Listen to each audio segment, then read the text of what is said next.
ꯃꯌꯥꯝꯅ ꯏꯍꯥꯟ ꯍꯥꯟꯕ ꯑꯣꯏꯅ ꯕ꯭ꯔꯦꯀꯤꯡ ꯅ꯭ꯌꯨꯁ ꯑꯃꯈꯛꯇꯪ ꯃꯌꯥꯝꯗ ꯁꯤꯌꯔ ꯇꯧꯖꯔꯛꯀꯦ꯫ ꯂꯥꯏꯑꯣꯡ ꯎꯠꯇꯕ ꯄꯣꯖꯤꯇꯤꯚ ꯑꯣꯏꯕꯁꯤꯡ ꯃꯌꯨꯝꯗ ꯂꯩꯕ ꯌꯥꯔꯒꯅꯤ꯫ ꯁ꯭ꯇꯦꯠ ꯑꯁꯤꯒꯤ ꯑꯣꯏꯅ ꯀꯣꯚꯤꯗ-19 ꯄꯣꯖꯤꯇꯤꯚ ꯑꯣꯏꯔꯕꯁꯨ ꯂꯥꯏꯑꯣꯡ ꯎꯠꯇꯕ ꯑꯃꯗꯤ ꯊꯣꯏꯗꯣꯛꯄ ꯂꯥꯏꯌꯦꯡ ꯀꯥꯡꯂꯣꯟꯒꯤ ꯇꯉꯥꯏꯐꯗꯕ ꯂꯩꯇꯕ ꯑꯅꯥꯕꯁꯤꯡ ꯍꯣꯝ ꯀ꯭ꯋꯥꯔꯦꯟꯇꯥꯏꯟꯗ ꯑꯣꯏꯅ ꯂꯩꯍꯟꯅꯕꯒꯤ ꯑꯅꯧꯕ ꯁ꯭ꯇꯦꯟꯗꯔꯗ ꯑꯣꯄꯔꯦꯇꯤꯡ ꯄ꯭ꯔꯣꯁꯤꯗ꯭ꯌꯨꯔ (SOP)ꯁꯤꯡ ꯁꯦꯝꯗꯨꯅ ꯁ꯭ꯇꯦꯠ ꯑꯁꯤꯒꯤ ꯃꯦꯗꯤꯀꯦꯜ ꯗꯤꯄꯥꯔꯠꯃꯦꯟꯠꯅ ꯊꯥꯗꯣꯔꯛꯈ꯭ꯔꯦ꯫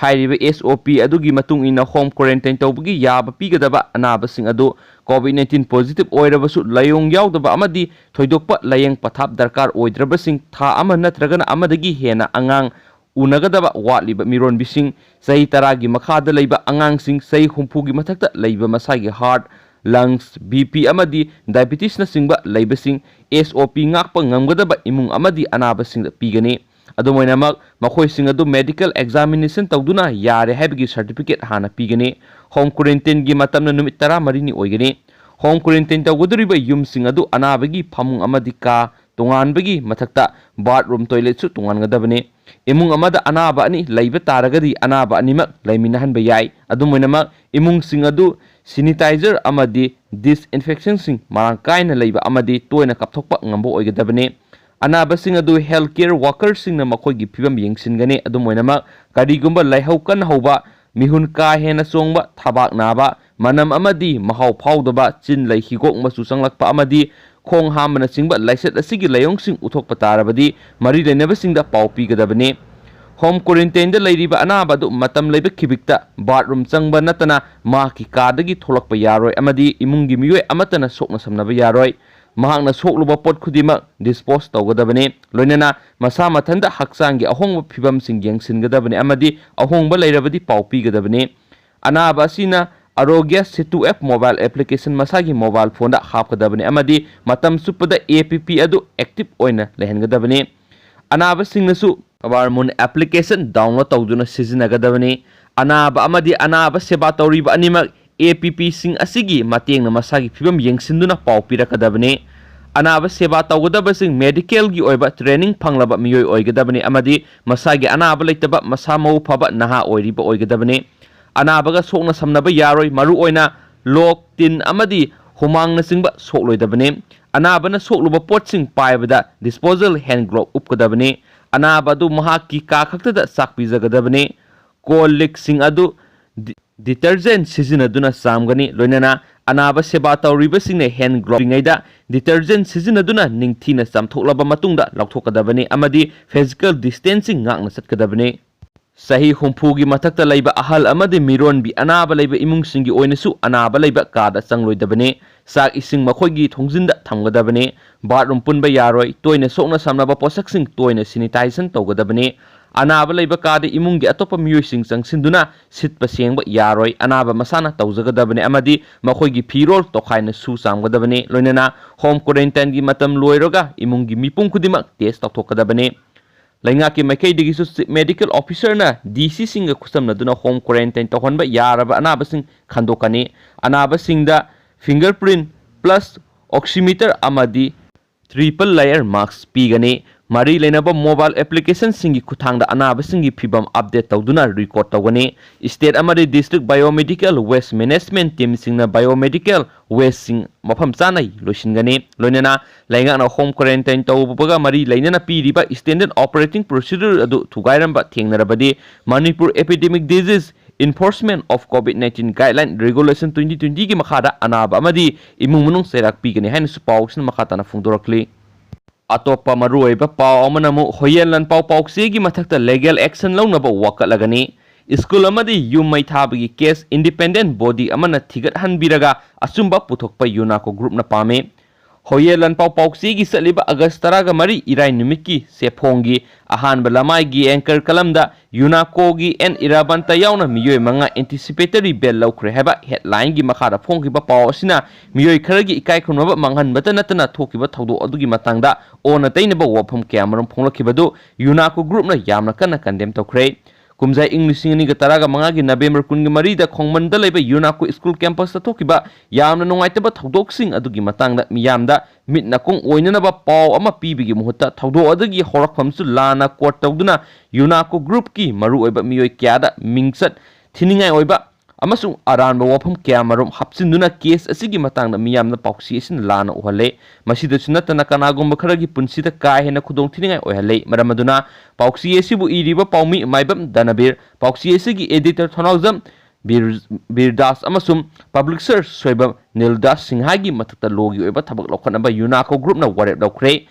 सही मंगा सुजिलगलाबा केस असी लेंगा की कैबिनेट मिनिस्टर अमा सियनबा मरमना अचुंबा वायल पुथोकपिनबा अमसुंग मरिक सुमा चार्जशीट थगत हनबिनबा मणिपुर ह्यूमन राइट कमीशन यावना मरी लेनबा अथॉरिटी क्यादा हाइजदुना लाखिबने नकल अमा खक्तदा पुलिसना हंजिन हंजिन अवाबा पीरिबा केस असिगी अचुंबा अमसुम अथुबा मतमदा वायल फंगनबा इंडिपेंडेंट बॉडी अमदा सिन्नबिरगा थिगत हनबिबा पामी खंगंजरिबा पी सनायमा पीआरओ यूनाको ग्रुप अतोपा मरुओइबा पाव अमनमु इंडिया के हिंगमिनगनी अदुबु इंडिया ददी पुसिलोय नागासिंगना मसागी तोंगानबा लेंगाकलोन अमगी मखादा इंडिया गा पुनै हिंगमिनगनी अदुबु इंडिया की सरुक अमा ओइनदी ओनसिलोय हाइना एनएसीएन आईएम की जनरल सेक्रेटरी टीएस मुइबाना फोंदोक्रे ngasi humdraga mari suba naga independence numit ka mari lenina wa ngangladuna moibana makhatana hai naga gi political oiba wathok asigi matangda sei kungomdo hena india government amadi nsn im ani gi marakta wari sanaduna lakpa asigi saruk ama oina haukiba sei english ngani ga taraga magi august nakal anne yanaduna framework agreement khuyek pina khiba aduda nagagi tokhaiba lebak ama leibigi wafam asi yanaduna leirabane agreement asida yanakhiba wafam singadu nagagi maikaidigi ngakna satuna india amadi naga singi marakta afaba mari thamnaba honagani haiki haujik su makha tana wari sanabagi thabak sathari basida naga singi maikaidigi india langakta nagagi oina tonganba phiral amadi constitution thamjagi haina wokat ki balaite naga singi oina tonganba phiral amadi constitution asi india langakna sakhang biba natragana sakhang daba khaidana makha tana lengdana adumak laikigani haidi atopa yamna nungaitaba amasum thoaningdaba thaudo amanamo angang unaduna ipan thakraba tungda mama positive oiramle tha asigi mangada hospital angang unaraba matungda mayumda puthaduna angang adugi ipan thabagi thauram phawba pangthokpa loikraba matungda mama adu covid-19 positive oiba thingnare Bisnupur district ki authority digi phangwa pawgi matungina angang unariba nupi asi ningthaukhong ward number 5 tigini haidi mahak thangmai banda mayum panmani haidi mahak tha asigi mangada imphal da leiba private hospital amada angang unaraba matungda tha asigi tareta hospital dagi research torokhibani haidi hospital dagi research torokaba matungda mama masadu ningthaukhong da leiba mapam da oina leirakhibani haidi haukiba numit kharani gi mamangda thangmai bandagi tongan mafam singda park sana covid-19 positive oikiba leibana nupi asi sungar ningthaukhong higher secondary covid-19 test tobam aduda saruyaki haidi test adugi result lakpada nupi asi positive oiba thengnarakibani haidi nupi asi na positive oibagi paw asi hek phangmaga mari lenaba health department ki miyoi singna ma ki pikliba masa yauna imung manung gi miyoi sing punama covid-19 gi test tawthokhi maduda makhoi khudimak negative oiba thengnare haidi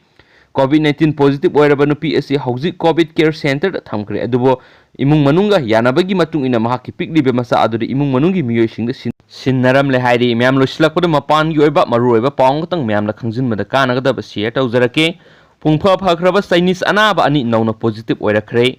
sinara COVID-19 nabadagi thakragi mamangna phakraba anaba ni amuk hana COVID-19 positive oirakpadagi virus aduna hana nakraba miyoi aduda lotuna leiraga amuk hana tholaknabagi sakti leirabra haibagi matangda awaba poknakhre mayai thangba sinada December da COVID-19 asi ahanba thengnakiba province Hubei da masagi sahi humpuganipan surabi nupi ama COVID-19 diagnose tawkiba adu phakrabagi thakragi matung numaijing numita amuk hana positive oirakhre mapa lebak tigi halaklaba matung April thada laina asina nakiba atopa miwe amasu ningthokaba numita Shanghai da test tawbuda positive oiba thengnakhre amasung layong sing amata utkide anabasing adugi nakna samnakibasing amata virus adu positive oide adubo makhoi quarantine tawduna thamkre hena mafamdugi authorities na haiki COVID-19 asi amuk hana active oirakpagi matangda anaba ani asina khwaidigi nobuni nabadagi phakrabasingda amuk hana positive oirakpa haibisi tangna thokpa oirabasu thawong asina anaba kharana asangba matamgi layong singdagi